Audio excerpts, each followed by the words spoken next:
गेली 24 वर्ष मोफत सोनाई चॅरिटेबल ट्रस्ट पलूस घेऊन येत आहे खास वधूवरांसाठी सर्वधर्मीय मोफत सामुदायिक विवाह सोहळा। यामध्ये वधूवरांसाठी मिळणार मणिमंगळसूत्र, कपडे, संसार उपयोगी भांडी, जेवण, स्पीकर, मंडप अगदी मोफत सोय। मग वाट कसली बघताय? आजच आपली नोंदणी करून घ्या। विवाह मुहूर्त, विवाह स्थळ, संपर्क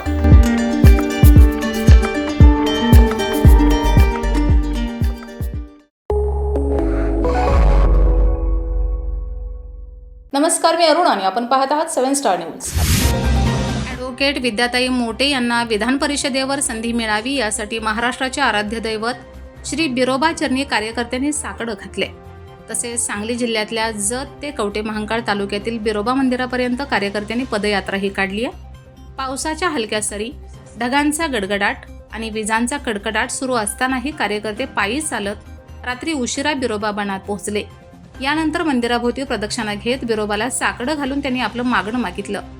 यावेळी बिरोबा मंदिराच्या पुजाऱ्यांनीही राज्याचे उपमुख्यमंत्री एकनाथ शिंदे यांना तशी विनंती केली।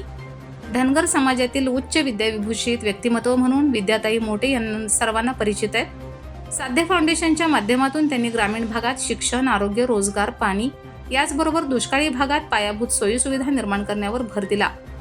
ग्रामीण भागातील अधिकाऱ्यांचा टक्का वाढला पाहिजे यासाठी त्यांनी आटपाडीसारख्या शहरात स्पर्धा परीक्षांची तयारी करणाऱ्या विद्यार्थ्यांसाठी अभ्यासिका आणि ग्रंथालयही सुरू केले। गोरगरिबांच्या स्थानिक पातळीवरील अडचणी दूर करण्यासाठी त्यांनी नेहमीच पुढाकार घेतला। नुकत्याच झालेल्या जिल्हा परिषद निवडणुकीतही त्यांनी आपल्या नेतृत्वाची चुणूक दाखवली आहे। मात्र त्यांचा या निवडणुकीत निसटत्या मतांनी पराभव झाला तरीही खचून न जाता त्या जोमाने कार्यरत झाल्या। अफाट जनसंपर्क हे त्यांच्या नेतृत्वाचं वैशिष्ट्य आहे। ग्रामीण भागाचा चौफेर विकास आणि संपूर्ण कायापालट झाला पाहिजे यासाठी त्या प्रयत्नशील आहेत। त्यामुळे अशा जनतेसाठी लढाऊ नेतृत्वाला विधान परिषदेवर संधी मिळावी अशी कार्यकर्त्यांची ही भावना आहे। विद्याताई मोटे या शिवसेना एकनाथ शिंदे गटात कार्यरत आहेत, त्यामुळे जत तालुक्यातील तमाम शिवसैनिकांची ही तशी इच्छा आहे। यावेळी शिवसैनिकही मोठ्या प्रमाणावर उपस्थित होते। विशेष म्हणजे ॲडव्होकेट विद्याताई मोटे यांना संधी मिळाल्यास त्या विधान परिषदेवर जाणाऱ्या धनगर समाजाच्या पहिल्या महिला आमदार ठरतील, त्यामुळे संपूर्ण समाजही त्यांच्या आमदारकीकडे डोळे लावून बसलाय। सदर पदयात्रेस सलीम गवंडी शिवसेना नेते, अशोक गोरड कार्यकर्ता, समाधान कोळेकर पुजारी, बिरोबा देवस्थान यांच्यासह मोठ्या संख्येने शिवसैनिक उपस्थित होते। आज त्यांना जर समजा विधान परिषदेवर संधी दिली, आज शिवसेना हे पश्चिम महाराष्ट्रामध्ये सांगली जिल्ह्यामध्ये एक वेगळं वातावरण शिवसेनेचं नक्की तयार होणार आहे।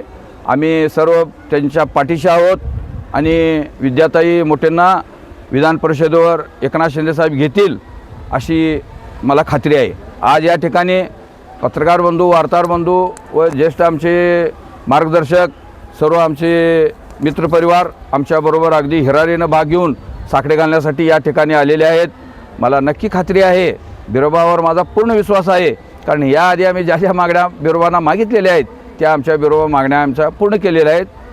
तर एकनाथ शिंदे साहेबांना बिरोबानं बुद्धी द्यावं की त्यांनी आमच्या विद्याताई मोटेंना विधान परिषदेवर घ्यावं, एवढी आमची बिरोबाला कळकळीची विनंती आहे। जय महाराष्ट्र। रवी ढिगोळे, 7 स्टार न्यूज, जत।